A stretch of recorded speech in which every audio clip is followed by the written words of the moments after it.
sengaja hingga pembunuhan berencana. Namun demikian, sepanjang sejarah juga ada beberapa kasus pembunuhan orang-orang yang masih menjadi misteri. Sebut saja kasus penembakan Presiden Amerika Serikat John F. Kennedy yang menggegerkan dunia. Di Indonesia, masih ada kasus Munir dan Marsina yang masih menjadi misteri. Dan berikut, On The Spot merangkum beberapa kasus pembunuhan lainnya yang sampai hari ini juga masih menjadi misteri.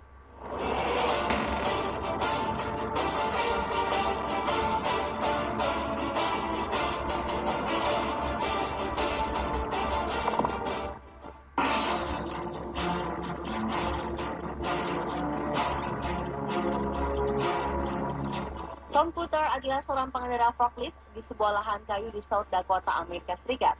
Juni 1994, teman kerja Tom menyadari ada yang aneh. Mereka menemukan Tom tewas dengan kondisi kepala tergilas kendaraan forklift. Pria 29 tahun ini tewas meninggalkan istrinya Nancy dan 2 anaknya. Keluarga Tom percaya ia telah dibunuh, namun polisi memiliki versi cerita lain. Penyidikan mereka menemukan bahwa Tom bunuh diri dengan sengaja menempatkan kepala di roda kendaraan berat tersebut. Namun apa yang mendasari Tom melakukan itu? Polisi percaya ini ada hubungannya dengan hilangnya wanita bernama Tina Marcot 4 hari sebelumnya. Tom dan Tina merupakan rekan kerja.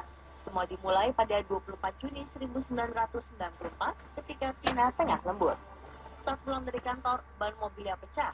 Ia menelpon teman dekatnya Vicky Riddle untuk menjemputnya. Namun di tengah pembicaraan, Tina tak jadi meminta Vicky menjemputnya karena Tom melintas dan menawarkan tumpangan. Sayangnya, ini adalah terakhir kalinya Tina diketahui keberadaannya. 3 hari setelah Tina hilang, polisi mendatangi Tom dan mengatakan menemukan jejak darah di mobilnya. Polisi berkata akan menguji darah tersebut dengan milik Tina. Keesokan harinya, Tom ditemukan tewas. Penyidik menyimpulkan Tom membunuh Tina lalu bunuh diri. 16 bulan setelah dinyatakan hilang, jasad Tina ditemukan di tumpukan kayu. Ia tewas karena hantaman benda di kepalanya. Walaupun sudah memiliki teori, namun polisi masih belum bisa memecahkan kasus ini.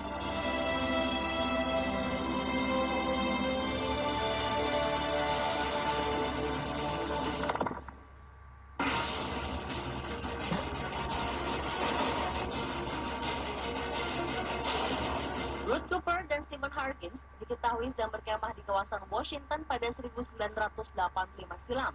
Namun 4 hari setelah sepasang kekasih itu berkemah, keduanya ditemukan tewas. Jasad Stephen dan anjingnya ditemukan 4 hari setelah mereka terakhir terlihat. Bagian kepala tertembak, sedangkan jasad Ruth baru bisa ditemukan 2 bulan kemudian dalam keadaan tercekik dan jauh dari lokasi tewasnya sang kekasih. 4 bulan kemudian terjadi kasus pembunuhan yang sama. Kali ini menimpa pasangan Diana Robertson dan Mike Reimer. Pada Desember 1985, Diana dan Mike beserta putri mereka berusia 3 tahun Crystal tengah mencari pohon Natal. Beberapa hari kemudian, Crystal ditemukan seorang diri di sebuah toko, sedangkan orang tuanya terbunuh. 2 bulan kemudian, jasad Diana ditemukan di sebuah hutan di Washington dengan 17 tikaman tubuh dan tercekik. Namun tak diketahui di mana jasad Mike. Polisi yang menyelidiki memiliki 2 teori. Yang pertama adalah adanya pembunuh berantai yang telah membunuh 2 pasangan ini dan menyembunyikan jasad Mike. Yang kedua adalah Mike merupakan tersangka utama. Ini karena Mike memiliki riwayat melakukan kekerasan dalam rumah tangga. Setelah menyelidiki rumah Mike, polisi tetap tak bisa menemukan bukti apakah ia merupakan pelaku atau korban.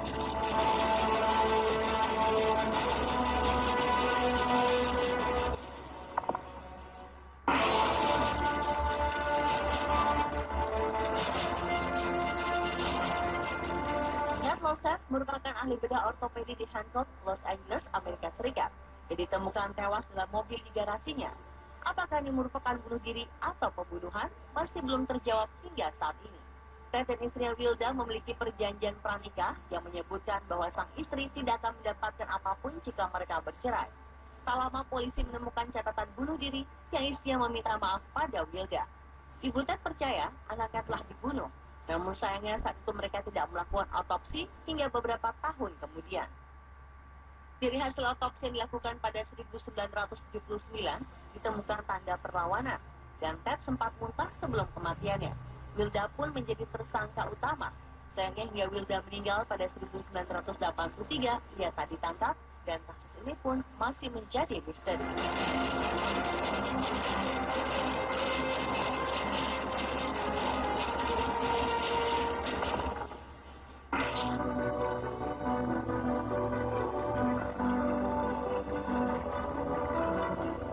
Pada 16 Desember 1986, gadis kecil berusia 7 tahun Leticia Hernandez diculik dari halaman depan apartemennya, tempat tinggal bersama orang tua, nenek, dan 6 saudara kandung di California. Sejak itu ada beberapa laporan yang mengklaim melihat Leticia di beberapa tempat, namun ia tak kunjung ditemukan. Ia dilaporkan terlihat bersama pria dan wanita di beberapa negara bagian di Amerika Serikat. Pada 9 Maret 1991, jasad Leticia ditemukan di sebuah jalan raya sekitar 37 km dari tempat ia diculik. Dokter otopsi mengatakan bahwa ia tewas dibunuh sekitar 1 tahun 3 bulan sebelum ditemukan. Polisi sempat mencurigai seorang pria yang tinggal dekat dengan keluarga Hernandez. Namun pria ini tak pernah ditangkap dan kasus pembunuhan ini belum terpecahkan.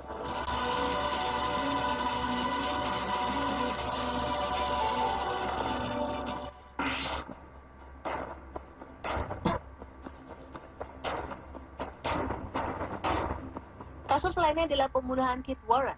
Pada 31 Juli 1986, jasad pria berusia 19 tahun ini ditemukan tergantung di pohon di halaman rumahnya di Maryland, Amerika Serikat. Awalnya semua mencurigai ia bunuh diri.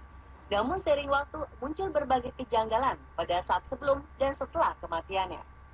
Teori bahwa ia bunuh diri sangat tidak mungkin, mempertimbangkan kecilnya pohon. Keluarga pun tak melihat tingkah yang janggal dari Kit. Jasadnya pun tak sempat diotopsi, langsung dibawa ke rumah pemakaman. Beberapa hari sebelum kematiannya, beberapa orang termasuk Mark Finley mencari Kit. Polisi kemudian menebang pohon ditemukan jasad Kit, padahal mereka telah menutup kasusnya. Melihat ini, pihak keluarga tak lagi mempercayai polisi dan mulai mencari jawaban sendiri. Pada 9 April 1992, tepat di hari ulang tahun Kit, sang ibu Mary Cooley mendapat amplop berisi foto dari tempat kejadian.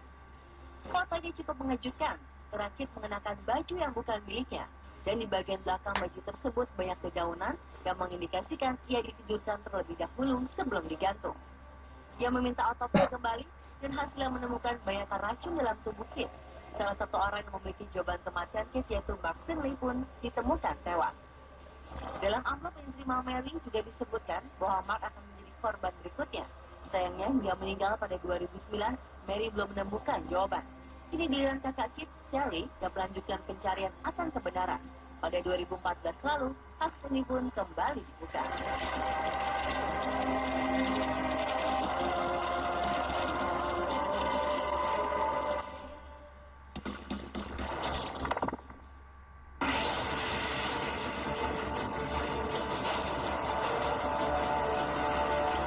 Wanita berusia 21 tahun bernama Rayanne Maser tiba di rumah mantan kekasihnya.